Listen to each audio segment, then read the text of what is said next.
नमस्कार, न्यूज 24 के फेसबुक और यूट्यूब पेज पर आपका स्वागत है। मैं हूं राजीव रंजन और मेरे साथ प्रभाकर मिश्रा जो कि कोर्ट मामलों के विशेषज्ञ न्यूज 24 के हैं। आप जानते होंगे इनकी अयोध्या मुकदमे पर इनकी एक किताब भी आई है जो बहुत फेमस हो रही है। मौका मिलेगा तो आप भी पढ़िएगा। बहरहाल आज हम दूसरे मुद्दे पर बात करने के लिए यहाँ आपके सामने आए हैं। आज तबलीगी जमात की कहीं कोई चर्चा नहीं हो रही है। आपको याद है निजामुद्दीन का वो मरकज, तबलीगी जमात के वो लोग जो वहां इकट्ठा हुए थे मरकज में, और कहा यह गया जब 1000 लाख से कम देश में कोरोना के केस थे तब कहा गया कि तबलीगी जमात के लोगों ने पूरे देश में कोरोना फैलाने का काम किया है। सरकारें, अरविंद केजरीवाल भी, तमाम सरकारें जब आंकड़े दिया करती थी तब तबलीगी जमात के लोगों का नाम अलग से देती थी कि जो पॉजिटिव पाए गए तबलीगी जमात के, ये लोग पॉजिटिव पाए गए, उन पर मुकदमा दर्ज हुआ। और दिल्ली की एक अदालत ने कल ही 14 देशों के वो जो विदेशी तबलीगी जमात के लोग थे जो मरकज में आए थे उन लोगों को बाइज्जत बरी किया। उनको कोर्ट ने कहा कि कोरोना फैलाने का कोई आरोप इन पर सिद्ध नहीं होता है, और वहां निजामुद्दीन थाने के जो एसएचओ हैं उनको लताड़ लगाई। और लेकिन इस खबर की कहीं कोई चर्चा नहीं है। आपने किसी टीवी चैनल पर डिबेट भी नहीं सुनी होगी, और हमने भी जितना देखा उसमें किसी चैनल पर दिखाई नहीं दिया। न्यूज 24 अपनी जिम्मेदारी को बखूबी निभाता है और हम हर तरह की हर खबरें आपके सामने लाते हैं। इसलिए आपको भी ये जानना जरूरी है। जो लोग ये कह रहे थे कि तबलीगी जमात की वजह से देश में कोरोना फैला है, उनके मुंह पे ये करारा तमाचा है। अब आंकड़ा 1 करोड़ से ज्यादा है। प्रभाकर, मैं पहला सवाल यही पूछूंगा कि जो ये केस था, अदालत ने उनको कह दिया कि भाई आप जा सकते हैं और आप पे कोई आरोप सिद्ध नहीं होता। फिर जब ये आईओ की दलील जो वहां फटकार जो लगाई गई वो किस तरीके से, जरा सा केस के बारे में बताइए। राजीव जी,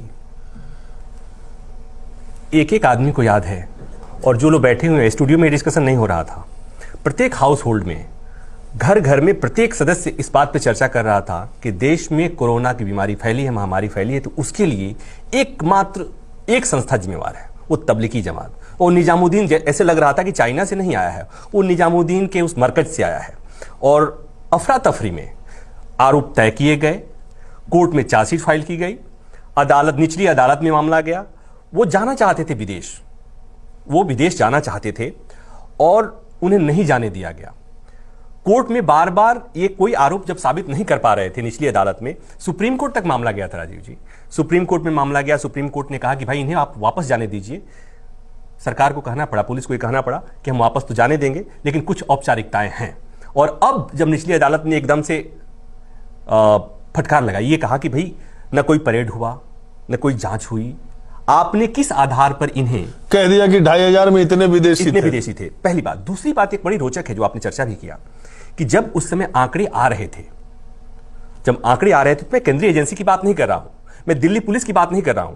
जब दिल्ली सरकार आंकड़े जारी कर रही थी तो उसमें से तबलीगी जमात में शामिल लोगों में से कितने लोग कोरोना पॉजिटिव पाए गए थे, उनके लिए अलग से आंकड़े आ रहे थे। और वही नहीं हुआ, देश के अलग अलग कोने में टोपी पहनने वाले मुसलमानों को चिन्हित किया गया और इस तरह के वीडियोज वायरल किए जाते थे कि वो फल में कुछ सलाइवा लगाते हैं, थूक लगाते हैं और पता नहीं किस किस तरह की बातें, और उन्हें इस घटना के नाम पर विलेन साबित करने की कोशिश की गई। और अब नियम तो ये कहता है कि जब कोर्ट ने क्लीन चिट ही नहीं दिया, जब ये कहा कि बेवजह का, फिजूल का ये पूरा प्रोपेगेंडा फैलाया गया था। और एक बात और याद है कि तबलीगी जमात के प्रमुख मोहम्मद साद, उनके लिए लग रहा था कि वो तो ओसामा बिन लादेन से ज्यादा खतरनाक साबित करने की कोशिश की गई थी, और रोज छापे पड़ रहे थे, और एक तरह से लगा कि अब उन्हें पकड़ करके उन्हें टांग दिया जाएगा।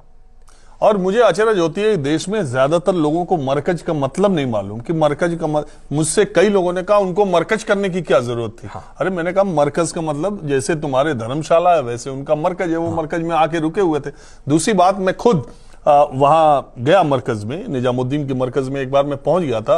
वहां 4 पुलिस वालों ने मुझे ऐसे घेर लिया कि आप यहां तक कैसे आ गए, जैसे मालूम हो रहा था मैं किसी बॉर्डर तक पहुंच गया। हम आपको वो बात बता रहे हैं, आप याद रखिए, आपको याद होगा कि महीनों तक टीवी पर डिबेट चला, महीनों तक ये बातें चली, और इसके आज सबके मुंह सिले हुए हैं। आज वो ये कोई बताने वाला नहीं है कि उन लोगों को कह दिया गया कि भैया आप पर कोई आरोप सिद्ध नहीं होता है कि आपने कोरोना फैलाया है, आप और ये भी कह दिया, उन लोगों ने कोर्ट में ये दलील, प्रभाकर जी आप सही ज्यादा विस्तार में बताएंगे, उन लोगों की इस दलील को कोर्ट ने मान लिया कि उन्होंने कहा हमें अलग अलग जगहों से उठाया गया है, हम अलग अलग जगह मस्जिदों में या यहां वहां थे लॉकडाउन लगने के बाद, हमको उठाया गया और ये कहा गया कि हम मरकज में थे।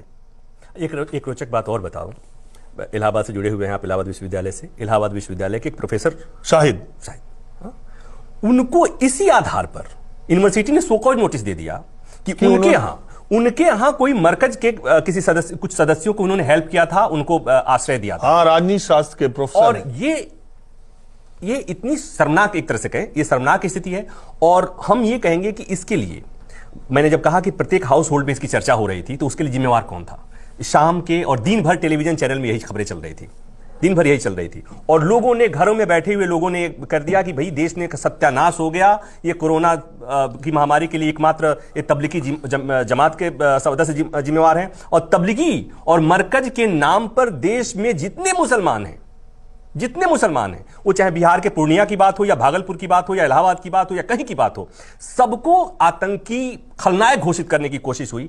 और आज नियम यह कहता है कि जब कोर्ट ने इस तरह की बात कही है तो सब जगह एक चर्चा होती, और कम से कम न्यूज चैनल वालों को तो ये बात खबर दिखानी चाहिए थी कि ये गलती। हमें उम्मीद है, आप जो दर्शक हमको देख रहे होंगे, हमें उम्मीद है, और शायद आप खंगाल भी लीजिएगा सोशल मीडिया प्लेटफॉर्म पर भी या किसी पर भी, न्यूज 24 के अलावा शायद इस मसले पर आपको चर्चा करते कोई पत्रकार और कोई चैनल, कोई प्लेटफॉर्म आपको नहीं मिलेगा। हमारा मकसद इधर उधर की बात करना नहीं है, हम वो रिपोर्ट करते हैं जो सच है। हम अदालत की बात कर रहे हैं, हम अदालत ने जो कहा है, इसीलिए तमाम मुद्दे, तमाम विवाद, तमाम चीजें जब सामने आती है, हम बार बार आपसे ये अपील करते हैं कि जब तक वो कानून तौला न जा सके, जब तक फैसला आ न जाए, जब तक अदालत उस पर फैसला न करे, तब तक आप अपना कोई विचार न बनाया कीजिए। आपको याद होगा कि अयोध्या केस के दौरान हम और प्रभाकर मिश्रा 40 दिनों तक लगातार कार्रवाई को आपके सामने देते रहते थे, दोनों पक्षों की बात जो दलीलें देते थे, उसी को प्रभाकर मिश्रा ने एक किताब में कलमबंद भी किया है।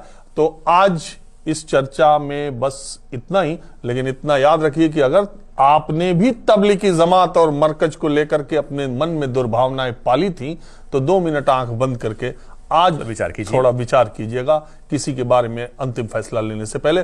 जल्दी थोड़ा हम लोगों को है, प्रभाकर को एक दूसरी डिबेट में स्टूडियो में जाना है। फिलहाल बस इतना ही। नमस्कार, मैं हूं मानक गुप्ता। अगर आपको हमारा ये वीडियो पसंद आया हो तो इसे लाइक और शेयर जरूर करें, और हाँ, हमें सब्सक्राइब और फॉलो करना ना भूलें ताकि आप देश और दुनिया की कोई खबर मिस ना करें। तो जुड़े रहिए हमारे साथ और देखते रहिए न्यूज़ 24।